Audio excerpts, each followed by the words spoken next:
God is good. And today I want to talk a little bit about the journey of Pantheon Rise of the Fallen.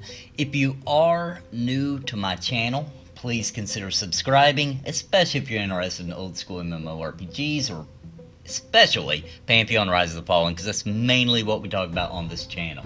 But what I want to discuss today is about the experience, the journey, what Pantheon Rise of the Fallen means, and why it's so important to the MMORPG genre, and what it feels like. I know a lot of people that are on my channel came from old school games like EverQuest, Asheron's Call, Dark Age Camelot, Final Fantasy XI, some of these older games back when they were very old school. Basically pre-World of Warcraft. And some of my viewers come from the classic World of Warcraft, before it really became what it is today. No matter where you come from or what your background in MMORPGs, even if you never played any of those and you're only coming from a background of newer MMORPGs, this video will be especially helpful for people like that who have never experienced it, and probably spark some extra interest in those who know exactly what I'm talking about.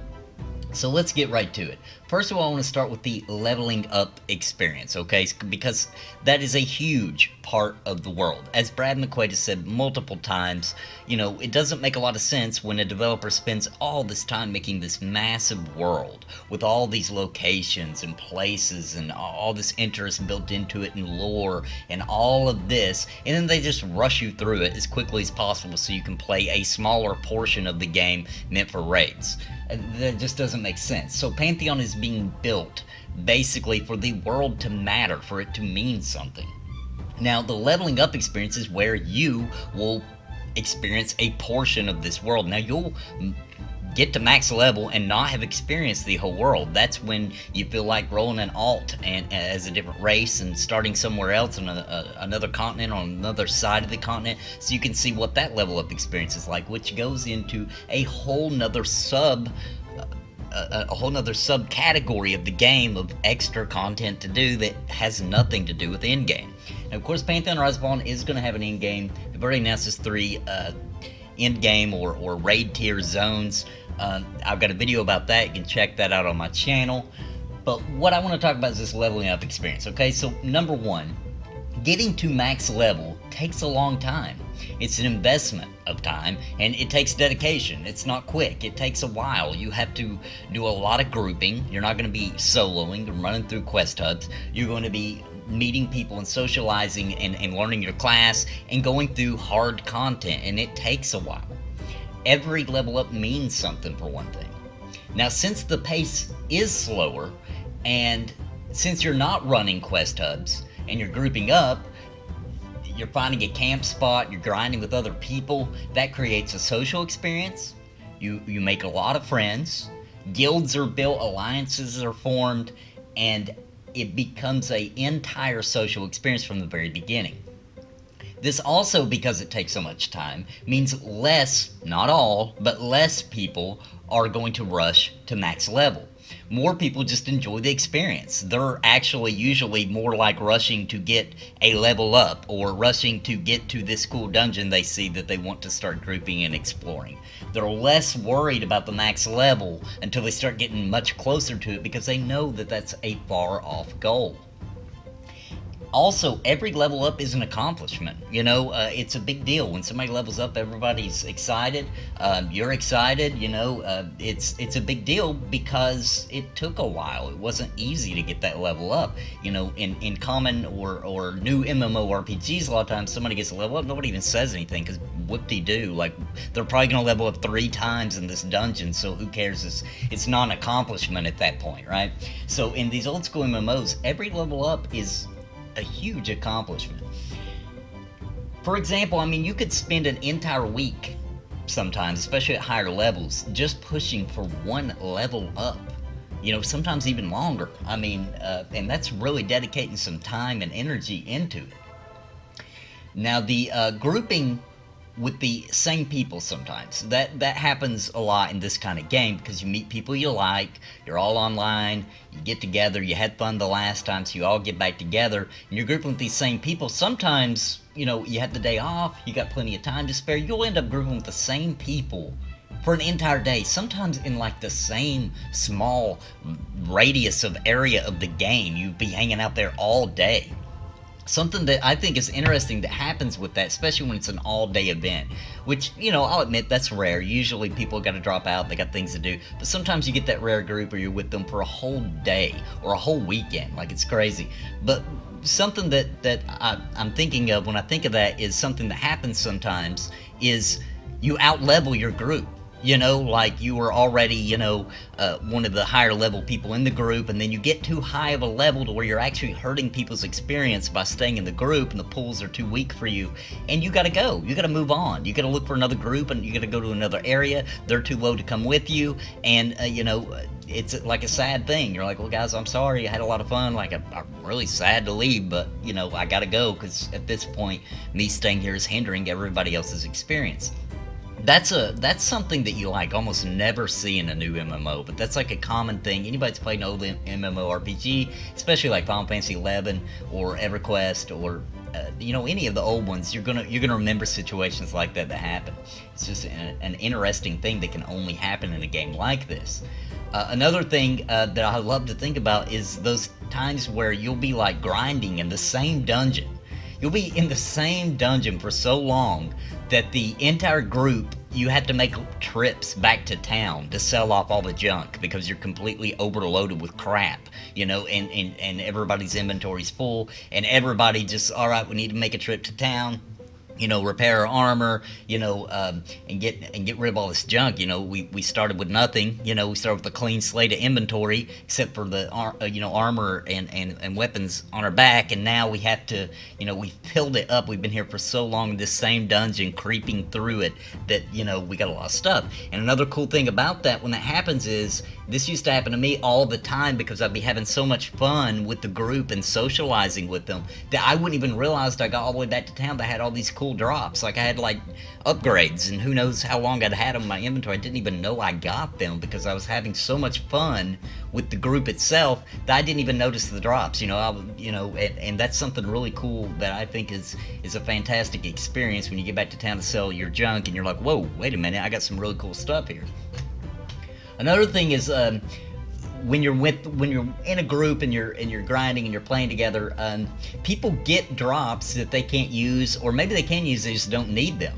And because it's such a social experience, the immediately knee-jerk reaction is to offer it in the group chat for anybody that item would help.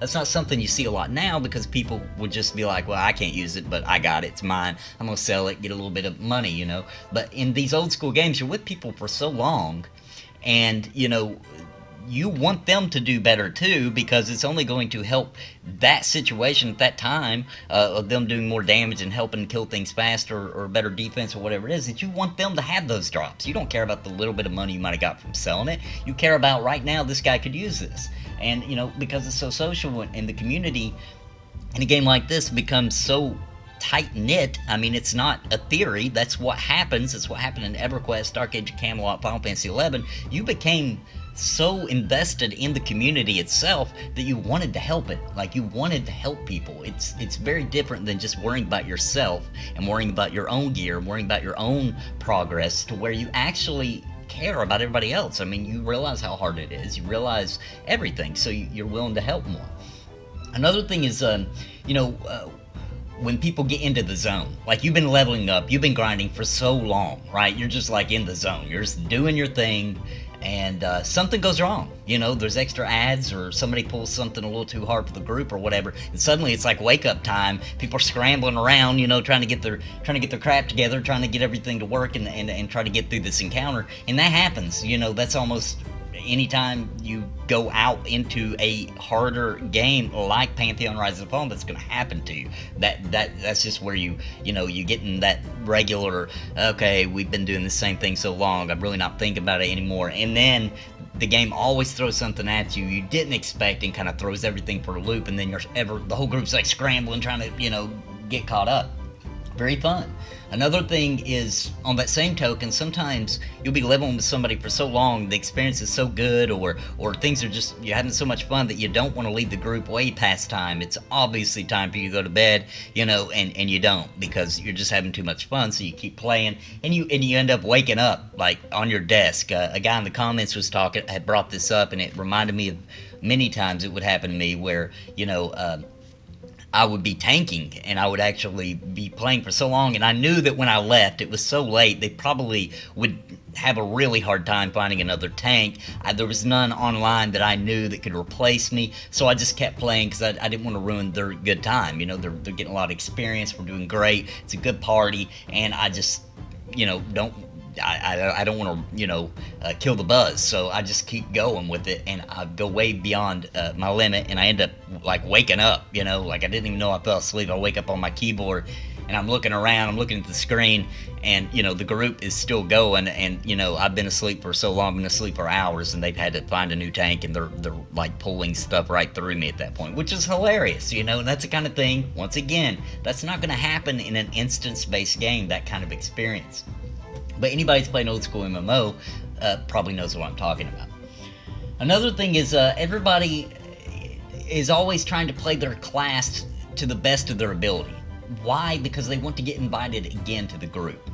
And also being extremely nice and polite and helpful because they want to get invited again, right? So everybody's the community's better because they have to rely on their reputation, right? You're going to remember them if they're a jerk. You're going to remember them if, they're pulling stuff and they shouldn't be, or they're getting the group wiped. You're going to remember that. And when somebody comes in the group and works really hard and does a really good job, they're nice, they're polite, they're helpful, you're going to remember that too. And you're going to want to invite them more. And obviously, there isn't any rule that applies to all people. However, most people, I would say 95 to 98% of people are going to behave better because their reputation is on the line, okay? And it's almost impossible if you get a really bad reputation. You've got to re-roll a character like it's over for you, right? And so the community, in a lot of ways, polices itself in a game like this because of that. Exchanging friend list invites, like you've been in a group, you had so much fun, you made so much progress with the group, everybody wants to do it again soon, right? So there's an exchange of friend list invites, and everybody's, we got to get back together, what's your playtimes usually like, etc., and you actually want to get that exact group back together because you had so much fun and you got so much done. So that is very common, this kind of game, and I love it. Another thing is, like we were just kind of talking about, you remember people's names. Like, you get to where you're seeing each other around the game a lot, or maybe you don't. Maybe you haven't seen them in a while, and you get that feeling of like a reunion of an old friend. Why? Because you actually experienced something with that player. It wasn't just a random dungeon that you queued up and you just happened to get together and nobody gives a crap what your name is because who cares? You're never going to see these people again. This is a situation where you are going to need a group of friends, where you're going to want a group of friends, so you have more options available to you to be able to group up every time you log on, because it's necessary to group up to make progress. And also, since the journey to max level is so long, like I said before, people are so much more relaxed, they're so much more patient and more willing to help others, and every activity in the game is more enjoyable and rewarding because the journey to max level was so long. Now, with all the time you devote to your character, you never want to just let it go. You've got all this time, all this energy, you've learned all these things on how to play it, you're getting better at playing that class, and you grow attached to the character. It's an investment. You get attached to the community, to the friends, to the guild, and they're all connected to that character. So that causes you to have a real connection to the game that's different than just it's fun and I want to play it, right? When you have a community, especially in a game like this, you grow such a large community, and we're going to get to that in a second, that is the game to you. Now I want to move on. I want to talk a little bit about the world, okay? That's kind of what I just touched on is more about the level of experience. I want to touch on the world itself and how a game like Pantheon Rise of the Fallen, or some of these older MMOs back when they launched, why the world is so important. So in Pantheon, there's not going to be any like objective markers, okay? Not like you pull up a map and here's some points of interest, on the map, let me just run, check them out, bam, bam, bam. It's not going to be like that. Pantheon is basically being built to where you look out into the world, you see something cool, and you go there, you explore it, you discover it, and then you're going to remember that place, okay? Because you actually discovered it. You weren't told, go here and check this out, there's something really cool here. You weren't directed to go there from a quest, and you're just blindly following your minimap in the direction it said to go till you get there. You actually found this place, okay? You've seen it, and you figured out a way to get there.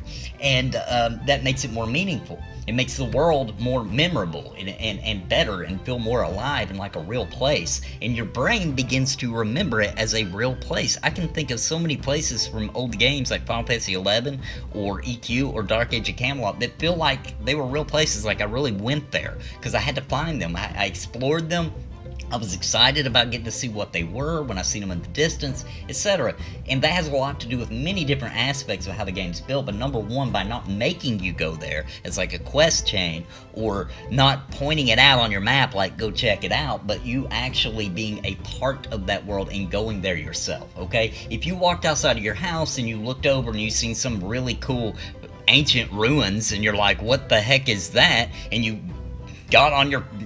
put on your shoes and you went to it and you explored it in real life, you're never going to forget that. You see what I'm saying? And it's your brain reacts the same way, even if it is just a digital world.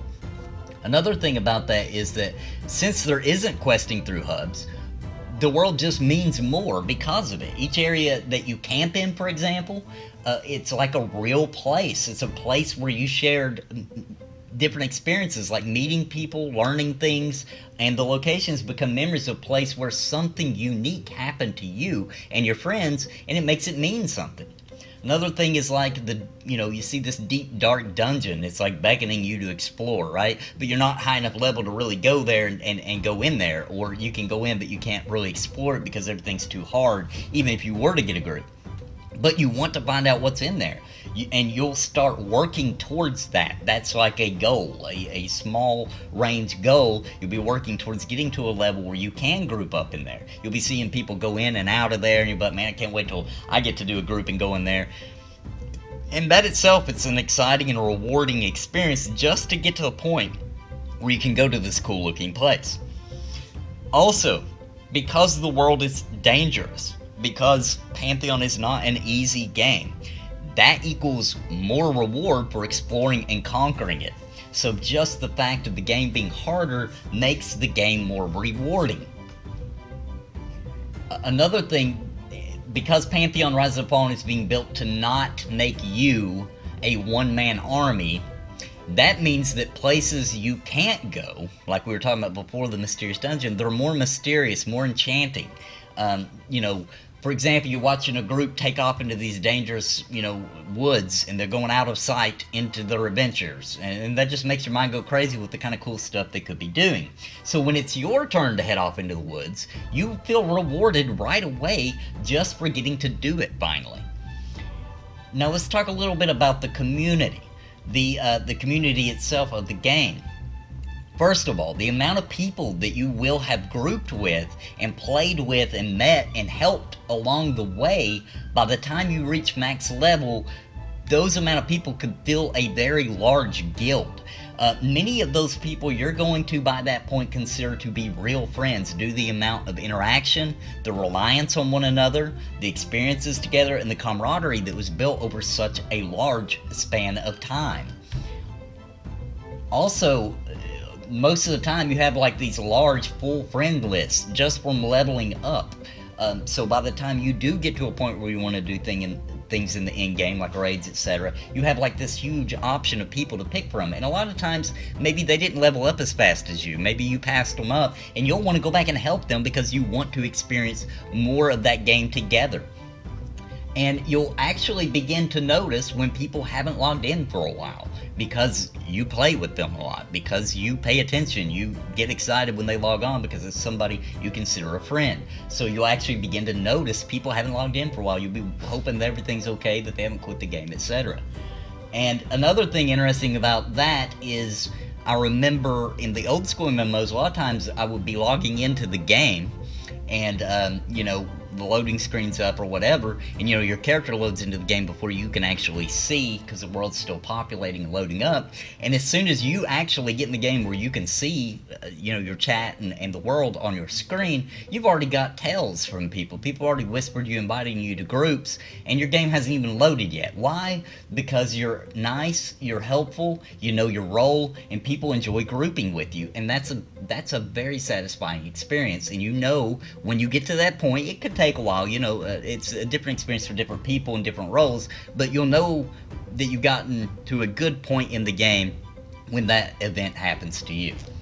And the last thing I really want to talk about is basically about the game feeling like a home. So that's something I don't know if a lot of newer MMORPG players have really experienced, but basically you look forward to logging into the game every day. It doesn't feel like a job. It feels more like a vacation from life, a place where everybody started out on an equal playing field, and they worked together to conquer a world that did not hold our hand, but instead gave us just enough tools to get the job done with some teamwork and effort. And it's very rewarding when you get to that point where you look back and you realize that you and your entourage of friends made it through this harsh environment together, and you all started the same place, and you all ended much better than you started. So, in the end, Pantheon Rise of the Fallen will finally be a place that us old school gamers and our new school, and even the new school MMO players, can actually call a home. Guys, I hope you enjoyed the video.